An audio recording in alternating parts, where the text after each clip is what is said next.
Good afternoon, to this video May 7. Ito update lang po natin. Marami po tayong nirehab ng mga bus dito sa Del Monte, Cananduba.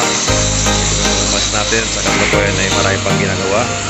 Ngayon mga bus ito, ayan, kita natin. So pangarami pa po ng ginagawa nila. Ayan, para tuloy-tuloy lang po ang mga bus natin. Para hindi tayo mabibitin. Kaya sinabi ko, hindi tayo mabibitin sa mga sasakyan. Kaya tuloy-tuloy po ang ating paggawa ng mga bus. Yung rehab natin na bus ginagawa dito. Yan, ito, Universe 102. So biyang Batangas ito. So yan, binaklas namin yung salamin, sa pila, pati mga upuan. Yan. So yung itsura guys ng bus natin pag pinasok natin dito sa Cananduba Del Monte. So lahat yan, tatanggalin lahat yan. Titingnan kung may mga bulok. At kung may mga bulok naman, kasi natin papalitan. Yan, kaya ito. So ito yung ating bus 102. Kung mapansin natin, pinalitan na nila ng estribo. Yan ang loob ng ating 102. Yan, so nasa structural section ito. So dito ay painting naman, tapos trimming. So lahat pinaklas nila ito guys, para makita yung ating bus pag may bulok. So biyang Batangas ito, itong pinasok ito ng 102 Universe. So ito yun. So makikita natin yan. Tuloy-tuloy po hanggang sa dulo po lahat mga bus natin na yan. 299 Beng Limeri 5102. Ito, ngayon ito. Yan, kung makikita natin si Kuya. Yan. So, pinapalitin ni Kuya ng mga flooring lahat yan. Lahat yan, o yan. Ayan, isabi pala yan.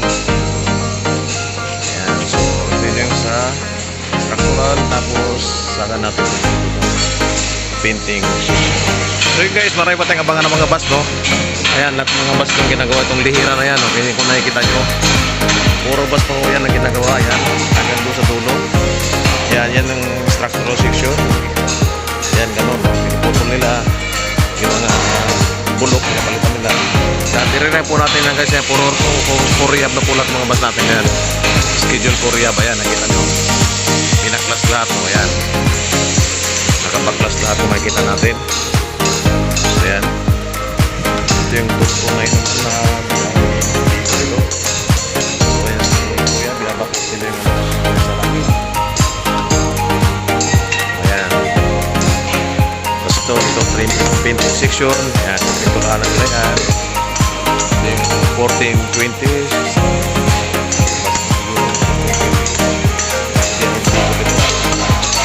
So yan po yung ating mga bus dito sa loob ng Cananduba Del Monte. Yan yung mga bus natin na ginagawa pa rin ito. Marami pa po yung bus tayong ilalabas. Lahat ng ginagawa dito pag nalabas ito, marami na po tayong bus ulit natatakbo dito sa ating mga ruta kung saan. Ayan, ito yung mga bus natin ginagawa dito lahat. Lahat ng mga bulok na pwedeng palitan, papalitan na po natin yan guys. Kaya na ginawa nito ni Kuya. Ayan, sa bulok ni estribo, kailangan nila ng ikakat niya. Lahat yan, lahat ng bulok yan, papalitan yan. Para paglabas ito ay bagong-bago, good as new. So yan.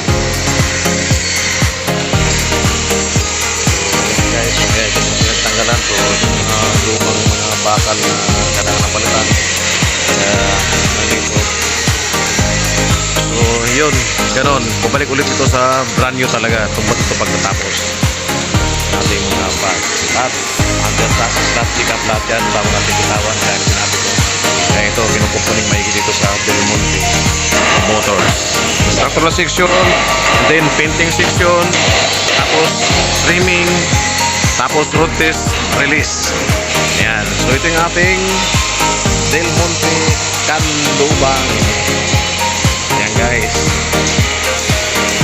So puntahan naman natin. May napansin tayo ditong Asia Star. Puntahan natin yung Asia Star kung bakit siya nandito. Ating alamin kung bakit nandito yung ating Asia Star. Ano nangyari pare sa 1829? Shoutout ka pala kay pare. Siya po yung driver ng ating 1829. Siyempre si Pinsan. Ayan.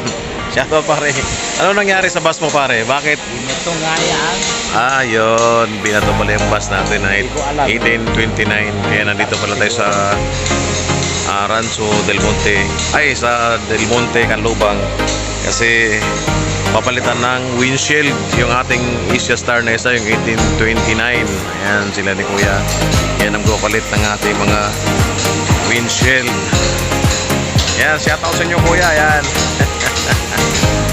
Yan po ang magpapalit ng ating windshield dito sa...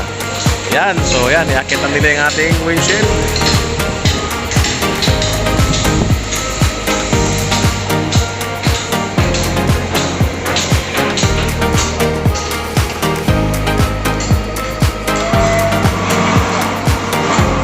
So yan, kakabitan nila yung ating... So yan, kakabitan nila yung ating windshield. Ayan, kita natin kung nakakabit nating windshield. Kasi sabi nga ni pare yung driver na bato daw ito. Kaya pinasok dito sa Canlubang Del Monte para palitan ng salamin kasi nabato daw itong kanyang bus. Kaya ito, mabilis naman po yung ating mga maintenance, yung ating nakakabit na salamin. Agad-agad naman natin ito palitan para mamaya-maya ay pwede nang ilabas at pwede na rin itong ibiyahe. So yan ang ating 1829 kinahabang kinakabitan ng ating windshield. Tapos i-road test naman natin itong ating 5105 na 5105 na biyahing. So 5105 ating i-road test itong ating 5105 bagong rehab na 5105. Ang rehab to, so road test natin kasi bibitawan na rin natin to, i-release na rin natin tong ating 5105 at saka bus number 569. Yan, i-road test natin 569 at ito ating 5105. Okay, shoutout nga pala sa mga biyaheng Bisaya natin, yung ating ni-rehab na bus, yung number 821 na biyaheng Bisaya, ito na po. Malapit na po itong lumabas. Pinipinturahan na lang yung kanyang design, yung kanyang rebate sa gilid na Asia Star. Ayan, kung mapansin natin, tapos na po itong pinturahan, yung mga design na lang niya, tatakusin lang yung design. Itong bus number 821 at saka itong ating bus number 822. Yan, nasa trimming section na po ang ating 822. Yan, kung mapansin natin, ito. Yan, tapos ng kisame yan. Ayan, kung may taong nagagawa doon, kakabitan ng mga upholstery. Lahat ikakabitan itong upuan natin dito sa loob. So, malapit na po itong lumabas yung ating 822 na biyaheng Bisaya. Kaya shoutout sa mga taga Bisaya dyan. May madadagdag naman pong bus na biyaheng ng Bisaya para sa inyo po lahat yan. Yan, itong ating bus number 822 at saka yung ating bus number 821. Ayan, ayan po sila. Halos sabay itong lalabas, guys. So, malapit itong lumabas. Nasa trimming section na siya. Iti-trim na lang ito. Tapos, road test. Tapos, diretso na rin po itong babiyahe. Yan, yung ating bus number 821 na 822. Shoutout sa mga taga-Bisaya dyan. May bus na naman po tayong bago na ilalabas para dyan sa mga kabisayaan. Okay, so ngayon abangan yung ating 5105. Ito na i-road test natin tong 5105 para i-release na rin natin to. Pag wala tayong makitang sira o roman, i-release na rin po natin tong ating 5105. So yan, shoutout nga pala sa mga taga Bicol dyan. Once again, ito po yung ating bus number 549 na dating ordinary aircon na igagawin na po natin ngayon Greyhound Express. So babaguhin na rin po yung mga ducting ito. Kaya paglabas ito, bagong bago na po ito. At good as brand new talaga kasi lahat halos binago na, no? Kasi nalagyan nila ito ng CR. Ito ang ating bus number 549. Kaya shoutout sa mga taga Bicol dyan. Ito ang ating bus 549 na dating ordinary aircon ay gagawin na po itong Greyhound Express. Ayan. So ayan, kinukumpuling maigi talaga mabuti para paglabas ay bagong bago na. Okay, so yan, Giant Bicol na 549. Shout out sa inyo lahat dyan. Abangan nyo itong ating bus number na to, 549 Greyhound Express.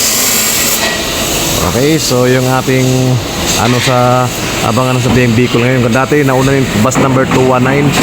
Ngayon nasundan siya ng bagong bus ulit na ginawa nating Greyhound Express kung saan itong Hino Arky na bus number 549, magiging Greyhound Express na po. Okay, so abangan nyo po paglabas ito.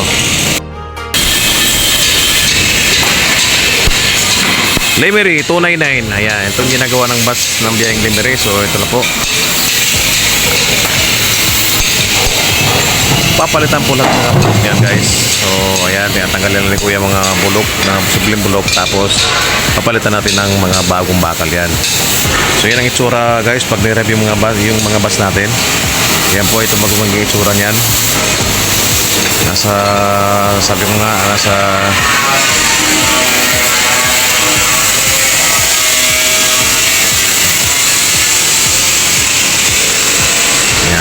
structural section ito. Kaya yon, lahat ng palitan, lahat ng bulok ay papalitan na ni kuya.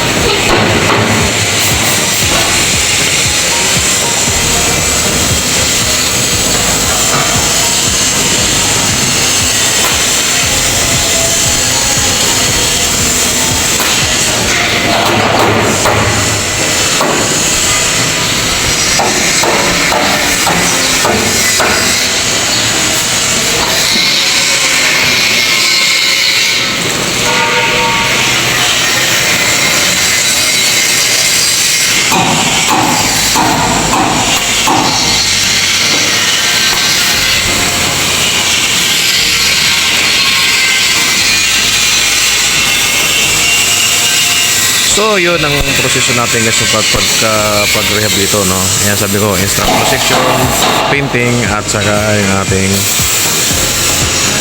trimming. Okay, so let's go. Practice na tayo ng ating bus number 5105. So yung notice natin ng ating 5105 at saka yung ating 569. Ayan, so may napansin lang tayong minor lang naman, yung ating exhaust brake. Kailangan maayos lang yung ating exhaust brake. Bukod doon sa exhaust brake, yung ating aircon, chichik lang yung aircon natin, exhaust brake, aircon, tsaka busina. Hindi nag-function yung busina, so siguro dahil hindi nakakabit pa siguro sa connection ng busina. At saka yung ating clutch medyo mataas, kaya ating papadjust yung clutch. Yan. So far wala namang ibang sira na tayong napansin dahil sa pag-road test natin itong ating 5105. Pwede na po itong i-release once na na-check yung aircon, exhaust brake, busina, at saka ma-adjust yung clutch. Pwede na po natin ibiyahe ito sa biyaheng Batangas 5105 at saka bus number 569. So yan ang sira ng 5105 at saka yung 569. Ang napansin lang natin doon ay yung ating aircon din. Yung aircon, medyo maingay yung ating mga fan sa taas, mga blower. So kailangan palitan siguro ng bagong blower yung ating 569 at saka yung ating compressor, medyo maingay na yung bearing. Kaya hindi mo natin to ilabas today. Palitan mo na yung dapat palitan dahil yun ang ating nakita nung ating niroad test. Kaya pag napalitan na, saka natin to ilalabas. Okay, so maraming salamat mga kabiyahedor. Abangan nyo ulit ang aking next video para sa mga bus natin dito sa Canlubang del Monte. Alright, thank you guys. Ito ulit ang inyong biyahedor. Maraming salamat. Babush!